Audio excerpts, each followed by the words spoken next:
Lors de mon dernier voyage au Nord Kivu, j'ai eu l'opportunité de découvrir l'histoire bouleversante des Papy Orion. En route, j'ai rencontré d'autres jeunes qui fouillaient comme moi. Durant son enfance, Papy a été affronté aux horreurs de la guerre en RDC, notamment aux violences, au chaos, à la dévastation qui ont ravagé le pays.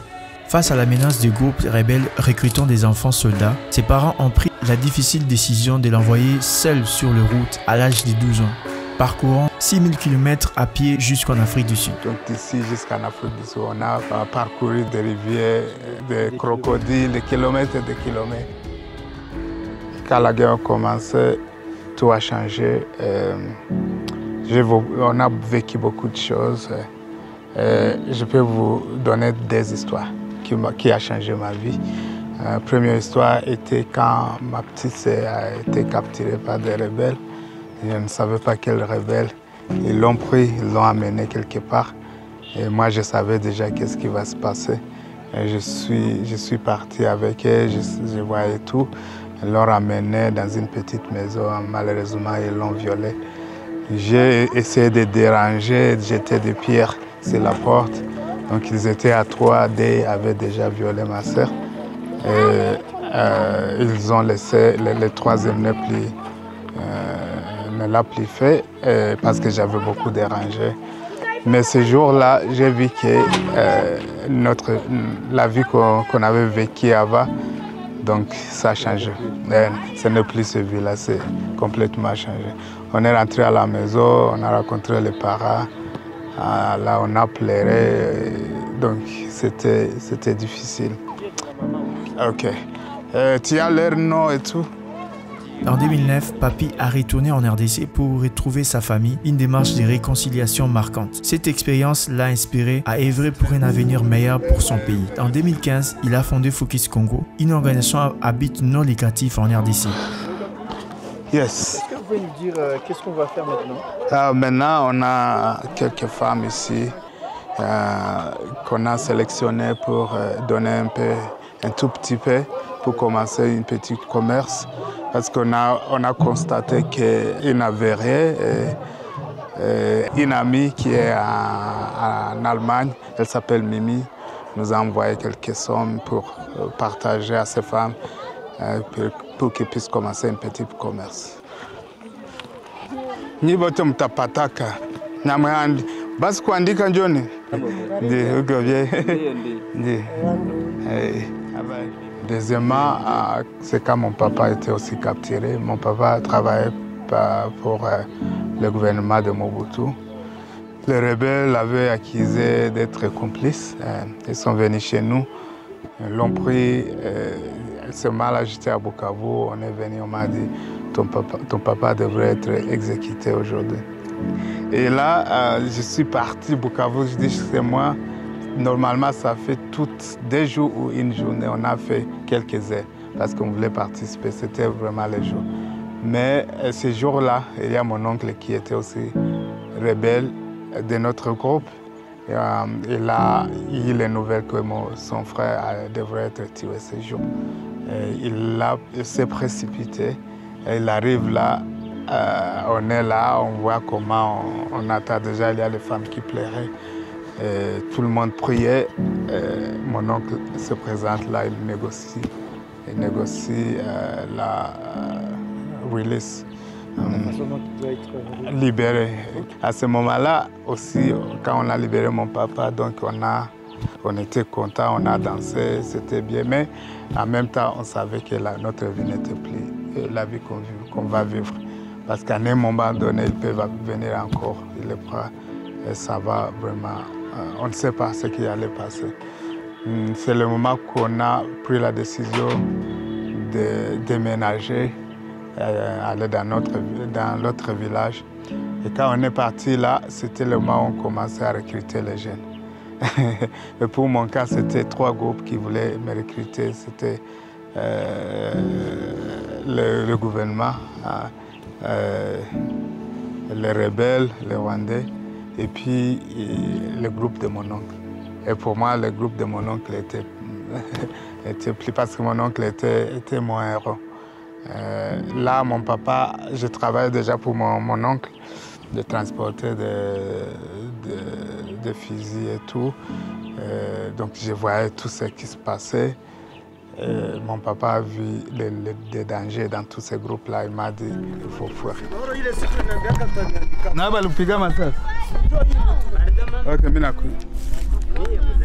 On est venu voir une de ces mamans-là qu'on a soutenues avec un petit riz pour qu'il puisse continuer à faire le petit business.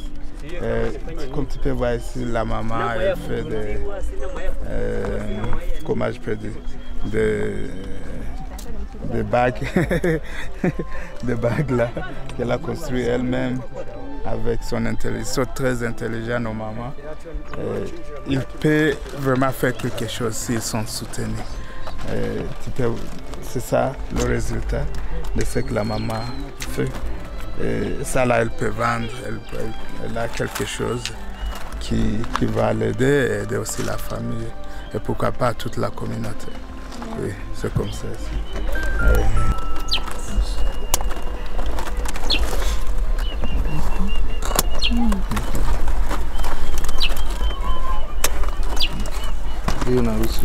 Yeah, sweet to me. I think I would take and encourage other people to get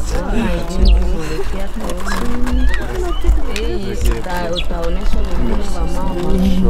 na ule mama Emiri muoneshe kama kazi yenye mimi nafanyaka ni nini. I'm gonna start crying. Asante. So they like this is. C'est comme ça que j'ai fui. C'était à 4 h du matin, il m'a fait... Donc, son souhait était que même si je sors de ce pays, je pars mourir quelque part, c'était plus mieux pour moi que de rester ici où je vais devenir une horrible personne. C'est ce qui s'est passé. On connaît des petits comme moi qui étaient des rebelles, sont revenus chez eux et ont violé leur propre maman. Donc pour ma famille, ce n'était pas... Donc, en anglais, on dit « sending me into the unknown ». You know, into the unknown. Better for my son to be to die somewhere than to become a horrible person. C'est comme ça que je fuis. Donc l'histoire est longue. Donc on a fait beaucoup de pays. En route, j'ai rencontré d'autres jeunes qui fouillaient comme moi, de mon âge, 12 à 13 ans. Ensemble, on a fouillé, on a fait 6 pays à pied. Donc d'ici jusqu'en Afrique du Sud, on a parcouru des rivières, des crocodiles, des kilomètres et des kilomètres. On a fait des semaines sans manger, on a des parcs nationaux. Donc on est seulement arrivé en Afrique du Sud par chance. Ce n'était pas parce qu'on connaissait la route ou bien parce qu'on était fort, mais c'est ce que j'ai dit, la grâce de Dieu en fait.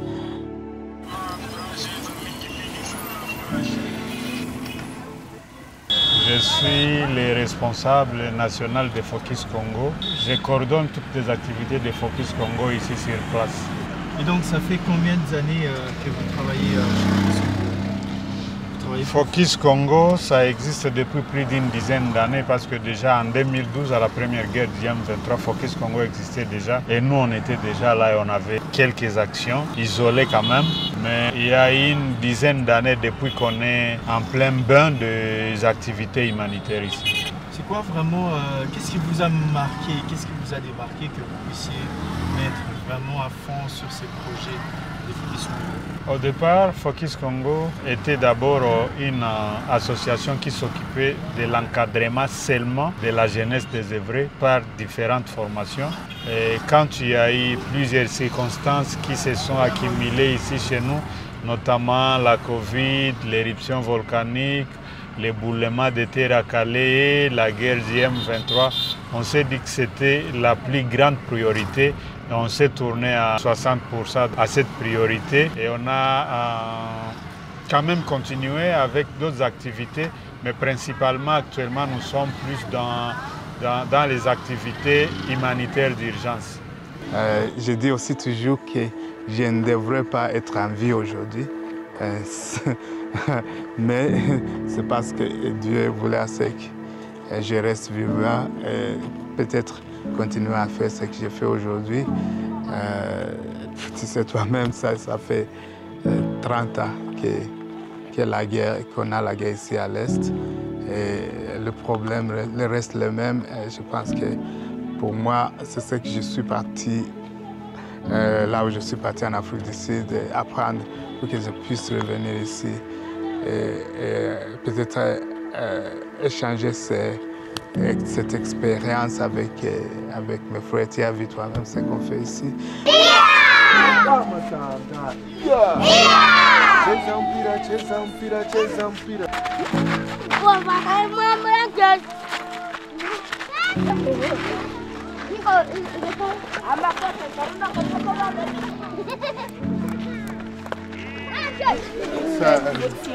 Ça c'est Eric. Eric, c'est notre jeune frère, très talentueux. Comme je vous ai dit, Eric, on l'a raconté, il était dans le stade de Kibati et il n'y avait pas beaucoup d'espoir. Sa vidéo a vraiment tourné le monde et était virale. Eric ne fait pas seulement le sac, il est aussi l'infirmier du village. Oui, il a appris à partir des docteurs qu'on a. Maintenant, c'est lui, s'il y a quelque chose qui se passe ici, des plaies ou bien... Oui, mais on attend, l'année prochaine, on va l'envoyer à l'école. Sa vision est de devenir docteur, n'est-ce pas? Donc il faut dire, vous n'avez pas de famille? Je suis docteur. Adieu, Annie. Je ne peux pas tunza wandugu yangu. Adieu, docteur, abako wa mingi. Mimi napenda nikuwe natunza wandugu yangu na baroko yangu na wazazi wangu. Na ushaanza tu? Nishaanza. Ulijifunza kaje? Ukristo mmoja alinifundisha na walimu wake. Unafurahi sasa? Ndio unafurahia kuishi hapa? Ndio. Na lakini tuambie na gisi unatengeneza vipi?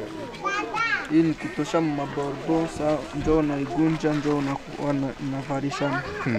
Tuonyeshe na hii.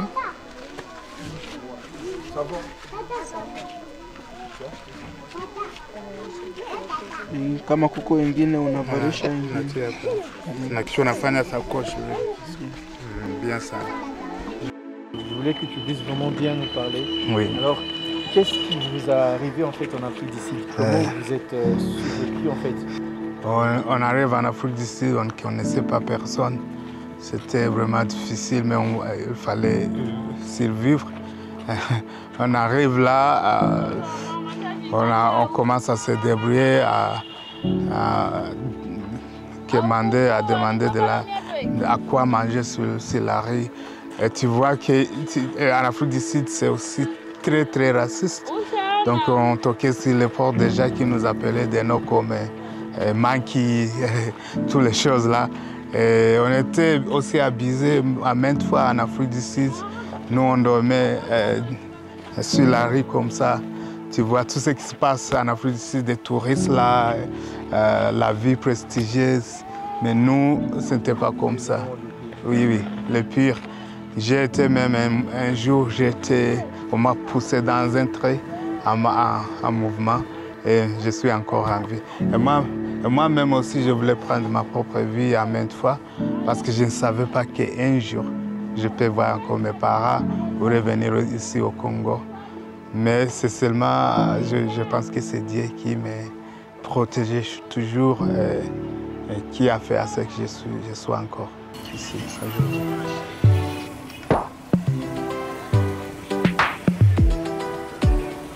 Ici, c'est chez nous, Focus Congo. C'est une petite bureau, mais ça, on travaille là, on exécute des projets ici. Okay. Yeah, welcome.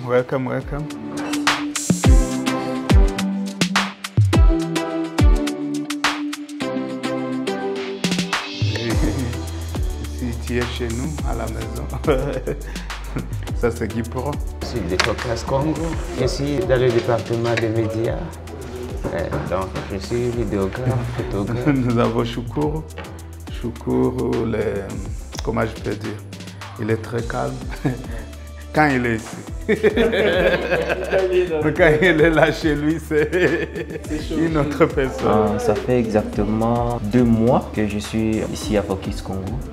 Alors, ma motivation est que depuis mon enfance, j'ai rêvé d'œuvrer dans le monde humanitaire, venir en aide aux démunis, sauver des vies. Et c'est ce qui m'a motivé beaucoup plus de m'intégrer dans l'équipe Focus Congo. Comme vous le savez, ici, on est beaucoup plus multitâche, mais moi, je suis beaucoup plus basé dans les médias. Je suis vidéaste, je crée des contenus pour la boîte. En général, c'est pour Instagram. Bientôt, il va partir c'est où encore? À Birambizo pour faire des suivis. C'est un endroit qui est occupé par des rebelles, c'est un peu dangereux, mais nous sommes sûrs que ça va bien se passer. Oui. Donc du coup, souvent, vous vous êtes repéré comme étant une organisation qui vient pour aider, non pour menacer. Je pense que ça, ça pourrait arriver, que ça pourrait vous attaquer. C'est ça notre espoir aussi. Donc on a déjà des amis qui ont été là. Ils nous ont dit que ça se passe. Ils vont bien vous accueillir. Oui, si vous allez là. Oui.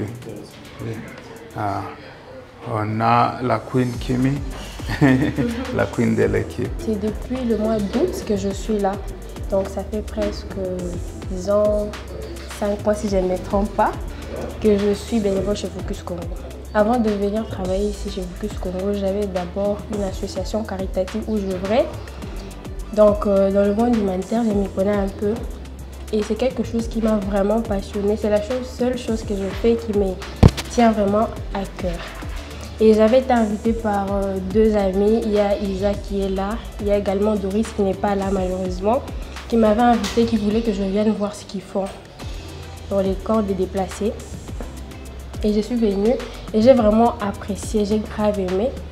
Parmi toutes les choses que je peux faire quand même dans le monde humanitaire, je me sens plus à l'aise en fait.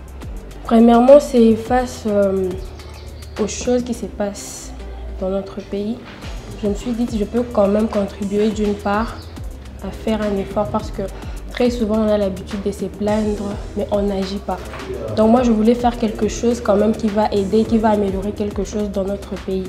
Surtout à l'est de la RDC parce que moi je suis de l'est. Je voulais commencer d'abord à l'est, ensuite on verra quoi faire avec le reste. Et là on a une autre queen, Claudine. Claudine aussi, elle est très forte. Il y a les endroits qu'on a, comme on était à Minova. Là, 1 km, 2 km, c'est les rebelles aussi qui y sont. Elle était la seule fille qui est venue avec nous. Je suis membre bénévole chez Focus Congo. Je travaille dans l'administration, c'est-à-dire je gère tout ce qui est administratif, mais aussi je vais aussi sur le terrain pour... La plupart du temps, c'est pour la récolte de données dont on a besoin pour la conception de différents projets qu'on peut avoir au sein de Focus Congo. Alors, ma plus grande motivation de travailler dans des organisations, surtout dans Focus Congo, c'est le fait qu'en venant à Focus Congo, j'ai vu ce qu'on faisait et je pense que j'étais venue pour une autre activité de cancer de sein et tout ça. Alors j'ai eu l'opportunité de voir ce que Focus Congo fait. Ils aident les gens, c'est une organisation caritative, en tout cas en général. Ils interviennent plus pour les gens qui sont dans le besoin. Alors je me suis dit, waouh, voilà une opportunité de faire quelque chose de bien en faisant en même temps ce qui me passionne. Donc ça a été une opportunité pour moi de faire le bien, mais aussi en travaillant dans le monde aussi humanitaire et acquérir plus d'expérience dans ce domaine.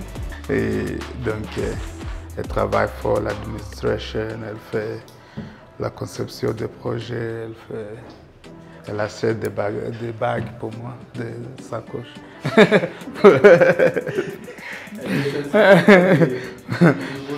Oui, le sac. Ok, ici on a Mista. Je suis aussi un membre bénévole de Focus Congo. C'est moi qui gère les finances de Focus Congo.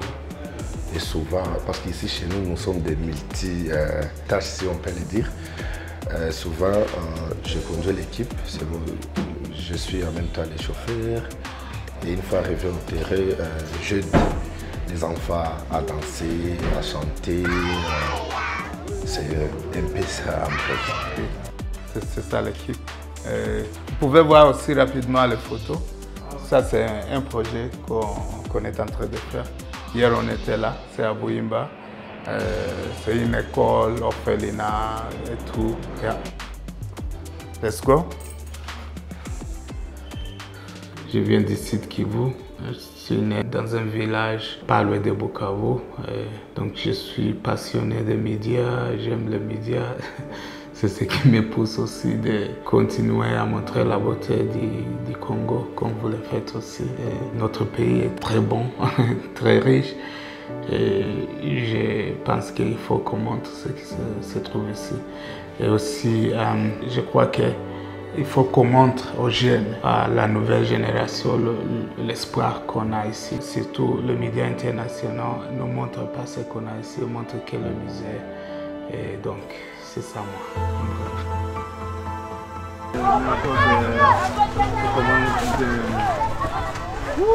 On appelle ça pomme de terre ou pomme de terre. C'est lui le chef du village Focus Congo. C'est lui qui nous a aidés à donc, protéger, parce qu'il y a aussi les voleurs qui venaient prendre les patates et tout. Il est ici, il assume la sécurité de tout. Et c'est pas ça seulement qu'on a, on a aussi d'autres fers en dehors. Donc on va continuer à faire. Et je pense, inafanya nini kulima? Hii kulima inatuletea faida. Njaa inaisha na umaskini. Na umaskini. Donc il dit que ça leur donne beaucoup de choses, donc c'est la nourriture, ils ne sont plus comme des pauvres comme ils étaient avant, et ça détraumatise aussi, parce que ces femmes qui sont là, ils sont occupées, et donc les pensées de la guerre, quelquefois ils oublient, ils mettent toute l'énergie dans ce qui se produit ici. Focus Congo, c'est presque la même chose, on l'a créé pour ça. On a vu qu'il y a le média international qui présentait le Congo si comme c'est le plus pauvre pays du monde et montrait que la misère. Et donc nous on a vu ça, on a dit on doit montrer ce qui se passe, on va promouvoir la jeunesse. Donc être comme les intermédiaires, surtout avec la diaspora, montrer aux diaspora qu'au Congo, il y a ça, il y a les jeunes qui travaillent pour développer le pays. Notamment toi, Jérémy, je sais que tu fais, c'est déjà un pas, tu montres la beauté, tu as déjà inspiré beaucoup déjà de venir ici au Congo, beaucoup de la diaspora vient à cause de toi. Et on a beaucoup de jeunes comme toi qui sont dans le business, les jeunes qui sont dans les médias, les humanités, on se focalise maintenant dans ce domaine parce qu'on a vu aussi la souffrance que nos peuples passent maintenant. On a dit on ne va pas attendre à ce que les grandes organisations viennent nous aider. On a dit on va le faire nous-mêmes, motiver la diaspora, les gens qui veulent aider. Donc c'est ça. Malgré ces obstacles, Focus Congo continue de se battre pour venir en aide aux familles déplacées, aux enfants et aux personnes vulnérables. Mais pour poursuivre cette mission, ils ont besoin de nous. Si vous souhaitez apporter votre soutien, aider ces milliers de personnes en détresse, vous pouvez le faire dès maintenant, peu importe où vous êtes dans le monde. Votre contribution peut faire la différence. Il vous suffit de cliquer sur le bouton don et toutes les coordonnées de Focus Congo sont disponibles dans la description de cette vidéo. Merci d'avoir suivi cette vidéo jusqu'à la fin. N'hésitez pas à vous abonner et d'activer les cloches de notification pour ne rien manquer pour la prochaine vidéo.